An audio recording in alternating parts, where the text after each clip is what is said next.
हमें लगता है कि भाजपा को जीत जाना चाहिए। और मेरा मानना है कि इस बार चुनाव यूट्यूब के स्तर पर लड़ा गया है कि जातीय गोलबंदी सारे मुद्दों पर हावी रही है। बसपा बैक से बीजेपी को सपोर्ट कर रही है। संगम नगरी प्रयागराज की फूलपुर एक ऐसी लोकसभा सीट है जिसने देश को कई प्रधानमंत्री दिए हैं। देश के पहले प्रधानमंत्री पंडित जवाहरलाल नेहरू यहीं से सांसद चुने जाते थे। इसके अलावा विश्वनाथ प्रताप सिंह यहां से सांसद रहे हैं। फूलपुर में भी वोटिंग हो चुकी है और अब नतीजों का इंतजार है। बहरहाल अगर हम नतीजों की बात करें तो उसे लेकर लोग कयासबाजी कर रहे हैं। चाय और पान की दुकानों पर जमकर चर्चा हो रही है। ज्यादातर लोगों का यह मानना है कि इस बार फूलपुर में भी कांटे की लड़ाई हो सकती है। फूलपुर की बात करें तो यहां पर जातीय आधार पर वोट पड़ते हैं। यही वजह है कि भारतीय जनता पार्टी अब तक यहां सिर्फ 2 बार ही जीत हासिल कर पाई है। बहरहाल फूलपुर को लेकर जो चुनावी दिग्गज हैं, जो राजनीति के दिग्गज हैं, वरिष्ठ पत्रकार हैं, राजनीतिक विश्लेषक हैं, उनकी क्या राय है, उनका क्या मानना है, उनका क्या आकलन है, ये जानने के लिए हम मौजूद हैं प्रयागराज के अशोकनगर इलाके में। हमारे साथ वरिष्ठ पत्रकारों का पैनल है, राजनीतिक विश्लेषकों का पैनल है। मुनीश्वर मिश्रा जी हैं, इसने मधुर जी हैं, इसके साथ साथ प्रदीप भटनागर जी हैं, कक्कड़ साहब हैं, तमाम चित्रांशी जी हैं।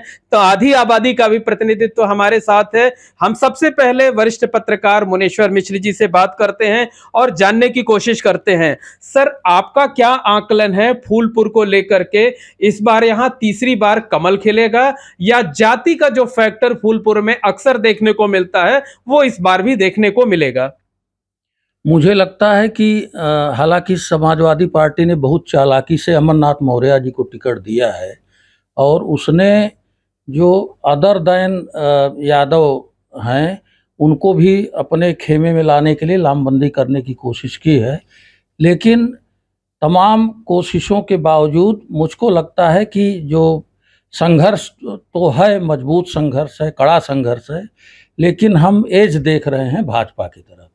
हमें लगता है कि भाजपा को जीत जाना चाहिए। मतलब मुकाबला कड़ा होगा, लेकिन आपका मानना है कि आखिर अंत में जो है वो बीजेपी को यहाँ पर जीत मिल सकती है? जी, मेरा यही मानना है। सर, फैक्टर क्या होगा बीजेपी की जीत का? देखिए, बीजेपी में वहाँ बीजेपी ने प्रवीण पटेल जी को टिकट दिया है। पटेल बहुत बड़ी संख्या में वहाँ हैं और पटेलों के अलावा ये भी लग रहा है कि जो वहाँ के दलित मतदाता हैं या जो लाभार्थी वर्ग है वो भाजपा से प्रभावित है और वो जा रहा है बीजेपी की तरफ। और बसपा ने जो टिकट दिया है जगन्नाथ पाल जी को, तो यहाँ जो शहर में घटनाएं हुई हैं उनको देखते हुए जो पाल बिरादरी का बहुत बड़ा समर्थन जो है वो भाजपा को है। अब सवाल यह है कि जगन्नाथ पाल अपने जाति के लोगों को कितना अपने साथ लामबंद कर पाएंगे, ये इस पे भी बहुत कुछ निर्भर है। लेकिन मुझे लगता है कि अंतोगत्वा जो भी होगा भाजपा यहाँ से जीतने में कामयाब हो जाएगी। बिल्कुल, फूलपुर में भी कड़ी लड़ाई है, लेकिन मुनीश्वर जी का ये मानना है कि यहाँ पर बाद में भारतीय जनता पार्टी के पाले में जीत आ सकती है। आनंद भाई, आप बताइए, आपने भी चुनाव को बहुत नजदीक से देखा है और आप तो एकदम चौक इलाके में रहते हैं, जो है वो जहाँ पर दिन भर जो है वो राजनीतिक चर्चाएं होती रहती हैं। आपका क्या मानना है? शहर का जितना भी इलाका है, मैं गांव की बात नहीं करूंगा, मैं शहर की बात करूंगा। शहर में तो एक ही लहर है, वो चाहे दक्षिण हो, चाहे उत्तर हो, चाहे पश्चिम हो। तो मेरा ये अनुमान है कि जितना भी शहर की सुरक्षा और शहर की ग्रोथ को देखते हुए, और इसमें कोई दो राय नहीं कि योगी के शासन का इम्पैक्ट जो है नागरिकों पर, आम नागरिकों पर, उनका झुकाव डेफिनेटली भाजपा की तरफ ज़्यादा है। तो मैं सिर्फ शहर के वोटर्स की बात कर रहा हूँ, मुझे फूलपुर के गांव और उनका बहुत ज़्यादा ज्ञान नहीं है। जरूर उसमें जाति विश्लेषण काम आएगी, मगर हमारी जहाँ तक शहर की बात है उसमें तो अभी भी मुझे प्रभाव और झुकाव बीजेपी की तरफ ज़्यादा दिखाई। लेकिन 2 साल पहले यहाँ पर विधानसभा का चुनाव हुआ था, प्रवीण पटेल विधानसभा का भी चुनाव लड़े थे और 2000 वोटों से ही जीत पाए थे। वो भी तब जब समाजवादी पार्टी ने मुस्लिम कैंडिडेट दिया था, बसपा ने यादव कैंडिडेट दिया था और यादव कैंडिडेट भी बहुत अच्छी, मतलब 40,000 से ज़्यादा वोट पाया था। 2 साल में कितना पानी बह गया, आप देखिए ना, किस तरह सामाजिक व्यवस्थाओं में परिवर्तन आया है। उसका इम्पैक्ट आप नहीं देख रहे हैं? यहाँ की महिला सुरक्षा से लेके और शहर का पूरा माहौल ही बदल गया है। और आजकल तो आप मानेंगे ना, 6 महीना भी बहुत बड़ा टाइम है, 2-2 महीने में पूरा परिवर्तन हो जाए। लास्ट में जो रैलीज हुई हैं बीजेपी की, आप क्या समझ रहे हो उसका इम्पैक्ट? और मेरा मानना है कि इस बार चुनाव यूट्यूब के स्तर पर लड़ा गया है, ना तो समाचार। सोशल मीडिया ने बहुत महत्वपूर्ण भूमिका निभाई है। स्नेह मधुर जी हैं, वरिष्ठ पत्रकार हैं। सर, आपका क्या मानना है? आप तो फूलपुर इलाके में रहते भी हैं, आपने क्या कुछ देखा और किस नतीजे पर आप पहुंच रहे हैं? क्या आकलन है आपका फूलपुर को लेकर? देखिए, फूलपुर को लेकर बिल्कुल क्लैरिटी है कि यहाँ पर अच्छे मार्जिन से भाजपा जीतेगी। क्योंकि मैं एक तो शहर की 2 कॉन्स्टिट्यूंसीज पड़ती है, पश्चिमी भी पड़ती है, जहाँ से सिद्धार्थनाथ सिंह बीजेपी के एमएलए 2 बार रह चुके हैं, और उत्तरी शहर उत्तरी में सबसे अधिक जागरूक यहाँ पे मतदाता रहते हैं। हालांकि थोड़ा पोलिंग परसेंटेज यहाँ हमेशा कम रहता है नॉर्थ में, लेकिन फाफामऊ में अच्छी पोलिंग हुई है। सुराव में भी पिछली बार की तुलना में बराबरी हुई है। फूलपुर में पहले से ज़्यादा हुई है। इससे साफ लग रहा है ये क्यों ज़्यादा हो रही है। जातियाँ तो वही हैं, प्रवीण पटेल बिरादरी बहुत ज़्यादा वहाँ पर है, और प्रवीण पटेल खड़े भी हैं। लेकिन जो मोदी का इम्पैक्ट आया है, जो राष्ट्रवाद आया है, और जिसमें युवा मतदाता बढ़े हैं, तो युवाओं ने इस बार ज़्यादा मतदान किया है। और सब युवाएं जितने हैं सब सोशल मीडिया से जुड़े हुए हैं, और उनको जाति में कोई विश्वास नहीं है। तो आपका आकलन क्या है कि कौन यहाँ जीत सकता है? यहाँ प्रवीण पटेल भाजपा के जीतेंगे, अच्छे मार्जिन से जीतेंगे। इलाहाबाद फूलपुर से प्रवीण पटेल जीतेंगे और अच्छी मार्जिन से जीतेंगे, इस तरीके का दावा स्नेह मधुर जी का है। वरिष्ठ पत्रकार प्रदीप भटनागर जी भी हैं।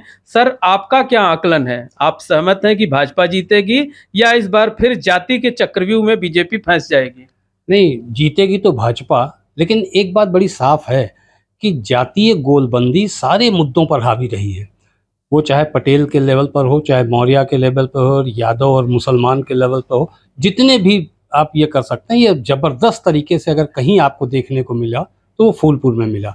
तो इसलिए मुझे नहीं लगता कि इस जातीय समीकरण और जातीय गोलबंदी के बाद कोई मुद्दा प्रभावी है, कोई कुछ प्रभावी है। इसमें सीधी सी बात है कि वो जातीय समीकरण भाजपा ने इतना अच्छे ढंग से साथ रखा है कि समाज। लेकिन 2014 में केशव प्रसाद मौर्य ने यहाँ पर कमल खिलाया था, वो डिप्टी सीएम बने, इस्तीफा दिए। 2018 में उपचुनाव हुआ, तो सत्ता में, केंद्र और उत्तर प्रदेश की सत्ता में रहते हुए जातीय गोलबंदी इस तरीके से हुई कि बीजेपी को हार का सामना करना पड़ा था। हाँ, बिल्कुल सही है, लेकिन वो इस बार बदला है।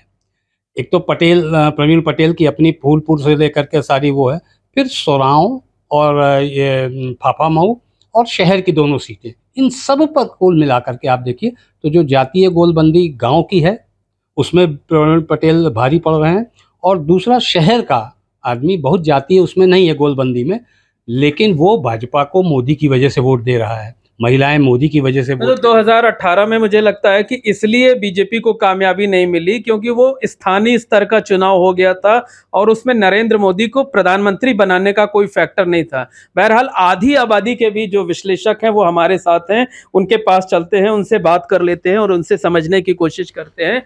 आपका क्या आकलन है? मेरा आकलन है कि बीजेपी तो 100% जीतेगी। वजह ये है, वजह बहुत सारी हैं, क्योंकि उसने बहुत मुद्दों पे काम किया है और समाज को जागरूक किया है। आप आज के डेट पे आप जाके जो गांव के जो स्कूल हैं, बहुत से ऐसे लोग हैं जो मुद्दों के बजाय सिर्फ जाति के आधार पर वोट करते हैं। हाँ, जाति के आधार पर भी वोट होता है, बिल्कुल सच बात है आपका, लेकिन जाति के आधार पर जो वोट करते हैं वो मुद्दों पे कम जाते हैं, वो अपनी जात पे जाते हैं कि अगर वो पटेल हैं तो वो पटेल को देंगे, ब्राह्मण है तो ब्राह्मण को देंगे। इस तरह का समाज में थोड़ा सा इस चीज़ें, मानसिकता लोगों की है दिमाग में, ब्राह्मण को वोट देगा, तो थोड़ी मानसिकता है ये। लेकिन फिर भी अगर हम अपने देश के भविष्य को देखें, देश को अगर हमको बढ़ाना है, सारी चीजों को हम आपको लगता है इस चुनाव में मुद्दों पर वोट पड़े हैं, बेसिक मुद्दों पर? हाँ, बेसिक मुद्दों पे वोट पड़े हैं। आप स्कूलों में जाके देखिए, गवर्नमेंट जो स्कूल हैं, अब पहले के जैसा, पहले ना पंखे होते थे ना सारे। अच्छा, कल्पना सहाय जी हमारे साथ हैं। फूलपुर में जाति एक बड़ा फैक्टर है, लगता है कि जाति पर हिंदुत्व भारी पड़ा है। जो हिंदू समाज टुकड़ों में बटा है जातियों के आधार पे, लगता है कि जो बीजेपी हिंदुत्व की बात करती है वो भारी पड़ेगा, जाति को के चक्रव्यूह को तोड़ेगा। नहीं, यहाँ जातिवाद हावी रहेगा, लेकिन जातीय समीकरण इस तरह से होगा जो प्रवीण पटेल के पक्ष में जा रहा है। जैसे कि बसपा के मौर्य जी हैं, बसपा के लिए, बसपा से पाल हैं, जगन्नाथ पाल जी हैं। जगन्नाथ पाल जी जो हैं, वो कहा जा रहा है पूरे देश में कि बसपा बैक से बीजेपी को सपोर्ट कर रही है। वोट उसके सारे समर्थक बीजेपी को वोट डाल रहे हैं। वो सपा को घटाने के लिए उसने अपना कैंडिडेट ये फैक्टर रहा है इस चुनाव में। हाँ बिल्कुल बिल्कुल। हर मैं पढ़ा लिखा और जागरूक, हम दक्षिणी शहर के लोग तो ये जानते हैं कि बसपा बैक से बीजेपी को सपोर्ट कर रही है। मतलब जो बी टीम का आरोप लग रहा था मायावती के ऊपर कि बीजेपी की बी टीम के तौर पर काम कर रही हैं, वो कहीं ना कहीं असर किया है। आपसे जानना चाहेंगे आपकी क्या राय है कि यहाँ फूलपुर का नतीजा क्या कुछ हो सकता है? फूलपुर में भी बीजेपी ही जीतनी चाहिए। लोग बोल रहे हैं कि जातिवाद पे लोग वोट डालेंगे, वो एक अलग मुद्दा है, लेकिन लोग मोदी जी के नाम पे डालेंगे तो आएगी तो बीजेपी ही, फूलपुर क्षेत्र से ही। नहीं, वोट तो अब पड़ चुका है। जिसको जिस मुद्दे पर डालना था उसने उस मुद्दे पर वोट डाल दिया है। बेसिक मुद्दे हावी हैं, प्रधानमंत्री नरेंद्र मोदी का चेहरा हावी है, या जातियों के आधार पर यहाँ वोट पड़ा है? जाति के आधार पे भी पड़ा होगा वोट, लेकिन प्रधानमंत्री जी तो है ही हावी सब पे। सबसे बड़ा ब्रांड मोदी सरकार। देखिए चित्रांशी जी हैं, इनसे बात कर लेते हैं। चित्रांशी जी, आप सबकी बातों को बहुत गौर से सुन रहे थे, समझ रहे थे। आप बताइए आपका अपना आकलन क्या है, क्योंकि आपने बहुत नजदीक से गांवों तक जाकर के चुनाव को देखा है। देखिए, शहर की जो दोनों सीट है, उत्तरी और शहर पश्चिमी, जो है यहाँ से तो बीजेपी आगे रहेगी, लेकिन बाकी सुराव हुआ, फफामऊ हुई, फूलपुर का है, यहाँ पर जातीय समीकरण हावी रहेगा और यहीं पर कांटे की टक्कर है। मतलब आपका ये कहना है कि फूलपुर का चुनाव शहर बनाम ग्रामीण इलाका हो गया है? जी हाँ, है, ऐसा कुछ लगेगा और परिणाम भी ऐसे ही आएंगे, लेकिन इसमें भी बीजेपी ही आगे आएगी। शहर में वोट कम पड़े हैं, शहर में वोट कम पड़े हैं। शहर में 2 विधानसभा है और ग्रामीण इलाकों में 3 विधानसभा है। फिर अगर आपकी बात हम माने तब तो बीजेपी यहाँ फंस गई जाति के चक्रव्यूह में। हाँ, लेकिन लाभार्थी जो है, जो मोदी और योगी जी के द्वारा जो अनाज दी गई है, जो लोगों को लाभ पहुंचाया गया है, कहीं न कहीं वो फैक्टर इसमें काम करेगा और बीजेपी सीट में अपना परचम लहराएगी। तो निश्चित तौर पर कहा जा सकता है कि जो प्रयागराज के वरिष्ठ पत्रकार हैं, राजनीतिक विश्लेषक हैं, उनका मानना है कि फूलपुर में जाति के आधार पर वोट पड़ते हैं, लेकिन प्रधानमंत्री नरेंद्र मोदी का चेहरा ऐसा है जिसने जाति के चक्रव्यूह को तोड़ दिया है। निश्चित तौर पर यहाँ समाजवादी पार्टी और भारतीय जनता पार्टी के बीच कड़ा मुकाबला है, नजदीकी मुकाबला हो सकता है, लेकिन अंततः जीत भारतीय जनता पार्टी के ही खाते में जाएगी और भारतीय जनता पार्टी तीसरी बार फूलपुर में भारतीय जनता पार्टी का कमल खिल सकता है।